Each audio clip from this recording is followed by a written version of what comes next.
Apa itu perkembangan sosial emosional? Menurut Suciningsih, perkembangan sosial emosional merupakan suatu proses perkembangan anak melalui kemampuan yang dimiliki untuk menyesuaikan diri dan mampu berinteraksi terhadap dunia sosial yang lebih luas.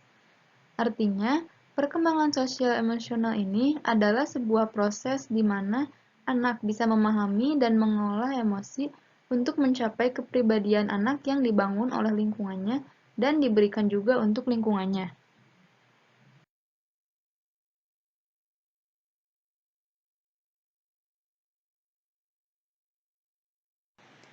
Ada beberapa faktor-faktor yang mempengaruhi perkembangan sosial pada anak. Yang pertama yaitu keluarga. Keluarga merupakan lingkungan pertama yang memberikan pengaruh terhadap berbagai aspek perkembangan anak, termasuk perkembangan sosialnya. Kondisi dan tata cara kehidupan keluarga merupakan lingkungan yang kondusif bagi sosial anak. Yang kedua yaitu faktor kematangan. Bersosialisasi memerlukan kematangan fisik dan psikis untuk mempertimbangkan dalam proses sosial, memberi dan menerima pendapat orang lain, memerlukan kematangan intelektual dan emosional. Yang ketiga yaitu status sosial ekonomi. Kehidupan sosial banyak dipengaruhi oleh kondisi atau status kehidupan keluarga dalam lingkungan masyarakat. Yang keempat yaitu pendidikan. Pendidikan merupakan proses sosialisasi anak yang terarah. Pendidikan dalam arti luas harus diartikan bahwa perkembangan anak dipengaruhi oleh kehidupan keluarga, masyarakat, dan kelembagaan. Yang kelima, kepastian mental. Kemampuan berpikir mempengaruhi banyak hal, seperti kemampuan belajar, memecahkan masalah, dan berbahasa. Anak yang berkemampuan intelektual tinggi akan berkemampuan bahasa secara baik. Ketika anak mulai memasuki sekolah dasar, emosi yang dimiliki anak akan berkembang sesuai usianya. Dari kelas 1 sampai kelas 6, anak ini akan memiliki emosi yang berbeda-beda, seperti yang akan kita bahas di materi selanjutnya. Dimulai dari perkembangan sosial emosional anak kelas 1 SD dalam rentan usia 6 sampai 7 tahun. Pada usia ini, rasa kemandirian anak semakin meningkat di awal sekolah. Tapi lebih dari itu, mereka lebih membutuhkan perhatian dan persetujuan dari orang tua. Di kelas 1 ini, anak cenderung mengikuti yang mereka lihat dan menuruti yang diperintahkan oleh gurunya. Emosi pada anak kelas 1 SD dapat dipengaruhi oleh berbagai hal di luar kendalinya ataupun hubungan pertemanannya. Orang tua harus bisa memantau perkembangan sosial emosi anak di usia ini, karena usia 6-7 tahun yaitu awal terbentuknya kepribadian anak, di mana anak ini mulai beradaptasi dengan lingkungan sekolahnya, bertemu banyak orang di sekolah, bersosialisasi dengan teman, dan sebagainya. Di akhir kelas 1 SD, ada berbagai tonggak perkembangan sosial emosional anak yang umumnya sudah dicapai, seperti yang pertama, mudah bertengkar dan baikan dengan teman, juga mulai sering berkomentar dengan temannya. Yang kedua, mudah tersinggung perasaannya, tapi juga mulai bisa mengerti perasaan orang lain. Yang ketiga, selalu ingin menyenangkan orang lain dan selalu ingin menjadi nomor satu.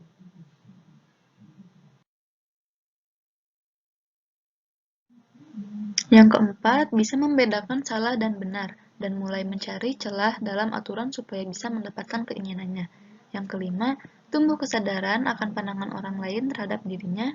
Yang keenam, mulai memahami perasaan malu. Ketujuh, anak mulai mempelajari kaidah dan aturan yang berlaku. Yang kedelapan, anak mempelajari konsep keadilan dan rahasia. Yang kesembilan, anak mulai mampu menjaga rahasia. Ini adalah keterampilan yang menuntut kemampuan untuk menyembunyikan informasi-informasi. Yang kesepuluh, anak juga mudah bertengkar dan baikan. Selanjutnya itu mengendalikan emosi anak kelas 1 SD di usia 6-7 tahun.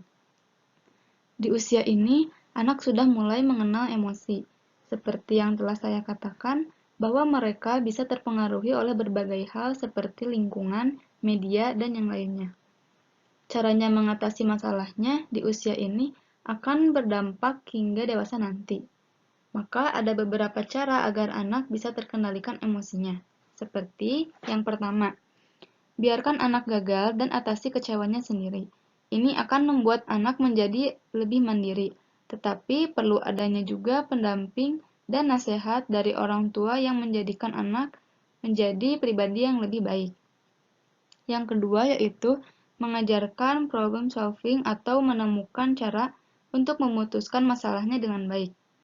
Yang ketiga yaitu membatasi penggunaan gadget. Ketika anak terlalu sering menggunakan gadget sehingga kecanduan, emosi yang dimiliki anak akan tidak stabil. Lalu yang keempat, mengajarkan cara berkomunikasi yang baik. Yang terakhir yaitu mengajarkan rasa hormat, sopan, serta santun. Lalu, bagaimana dengan perkembangan sosial emosi anak di usia 8 hingga 9 tahun? Anak usia 8 hingga 9 tahun umumnya merupakan siswa sekolah dasar kelas 2 hingga 3. Di usia ini, anak memiliki emosi yang bisa berubah dengan cepat. Anak usia 8 hingga 9 tahun juga memiliki sikap tidak sabaran yang seolah terlihat tidak mau menunggu. Di usia 8 hingga 9 tahun, anak sangat senang menjadi bagian dari suatu kelompok. Pada usia 8 hingga 9 tahun, anak semakin menyadari pandangan orang lain tentang dirinya, serta mulai suka berbagi rahasia dan candaan dengan temannya. Di usia ini, anak memiliki rasa empati yang kuat, serta memiliki rasa ingin terlibat dalam menjalankan tugas yang ada di dalam lingkungan keluarganya. Anak di usia ini juga sangat ingin diterima oleh teman sebayanya dan banyak mencoba berbagai kepribadian baru untuk tahu mana sih yang paling cocok untuk. Perkembangan sosial emosional anak kelas 4-5 di 10-11 tahun. Memasuki usia 10-11 tahun, anak akan mengalami perkembangan emosional yang juga semakin menantang. Pasalnya, seiring dengan perkembangan fisik yang dialami anak sebagai tanda awal pubertas, anak juga akan mengalami tanda emosional. Nah, anak juga akan mulai merasakan rasa senang yang amat sangat, tapi juga merasakan banyak keraguan, rasa takut, dan rasa malu.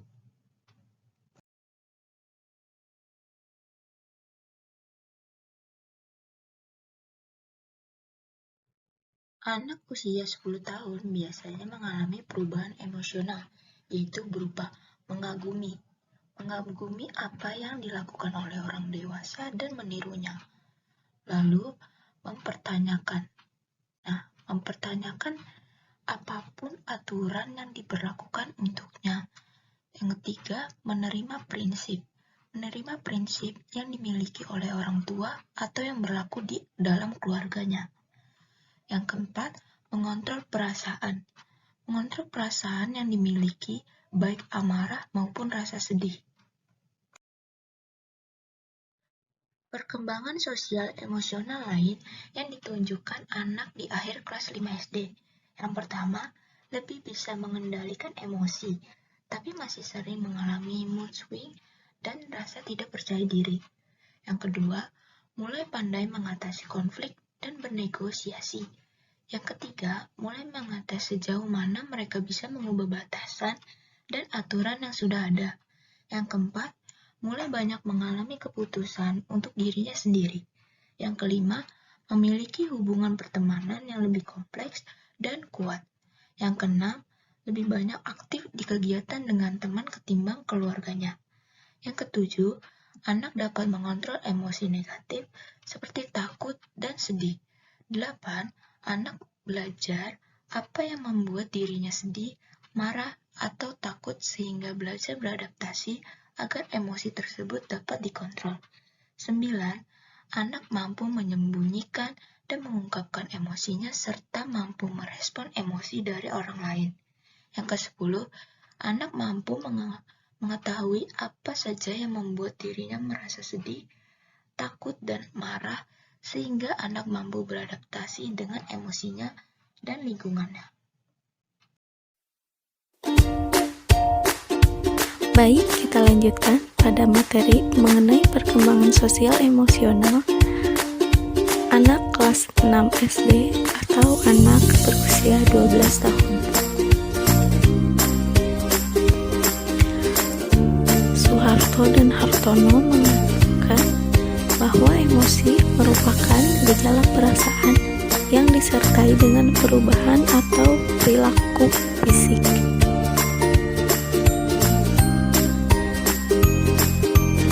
Kemudian, emosi merupakan faktor dominan yang mempengaruhi tingkah laku individu. Dalam hal ini, termasuk pula tingkah laku pelajar.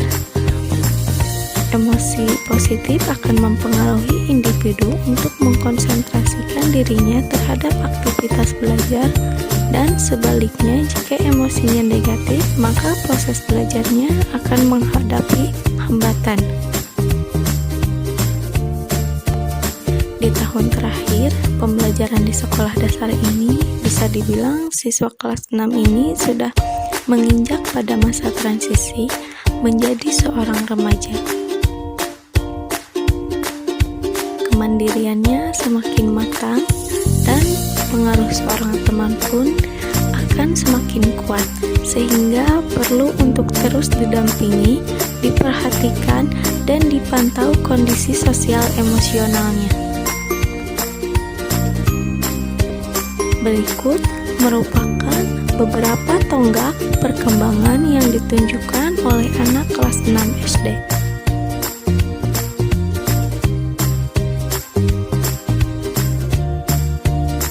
Yang pertama yaitu sangat peduli dengan pandangan orang lain tentang dirinya, tetapi juga meyakini kalau pengalaman dan emosinya tidak dialami oleh orang lain. Kedua, mulai bisa membaca perspektif dan emosi orang lain.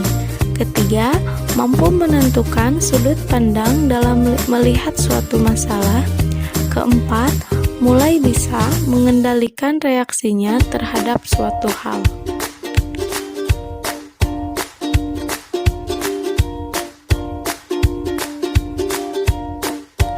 Kelima, mulai bisa menempatkan diri di berbagai situasi dan lingkungan yang berbeda.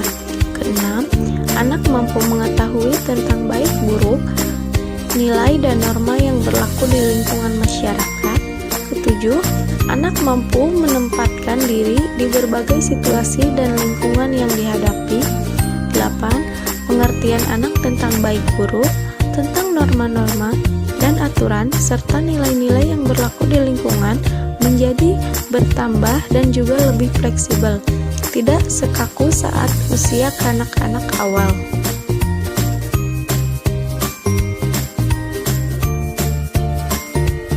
Mereka juga mulai memahami bahwa penilaian baik buruk atau aturan-aturan dapat diubah tergantung dari keadaan atau situasi munculnya perilaku tersebut.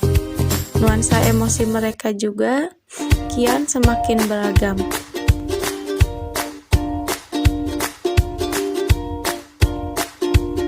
Emosi juga diartikan dengan 3 arti, yaitu yang pertama, ucapan perasaan yang berkembang dan surut dalam waktu yang singkat. Kedua, keadaan dan reaksi psikologis dan fisiologis seperti kegembiraan, kesedihan, keharuan, kecintaan, dan keberanian yang bersifat subjektif. Dan yang ketiga ada marah. Berikut merupakan korelasi emosi dengan perilaku fisik. Yang pertama, sedih dapat ditunjukkan dengan menangis, bahagia ditunjukkan dengan tertawa, kecewa ditunjukkan dengan murung, putus asa ditunjukkan dengan tidak adanya semangat, frustasi ditunjukkan dengan berdiam diri, senang ditunjukkan dengan berperilaku lembut, benci ditunjukkan dengan berperilaku kasar, cinta ditunjukkan dengan romantis, marah ditunjukkan dengan berteriak, dan gembira ditunjukkan dengan bersorak. Baik, sekian materi yang dapat saya sampaikan. Terima kasih, semoga bermanfaat.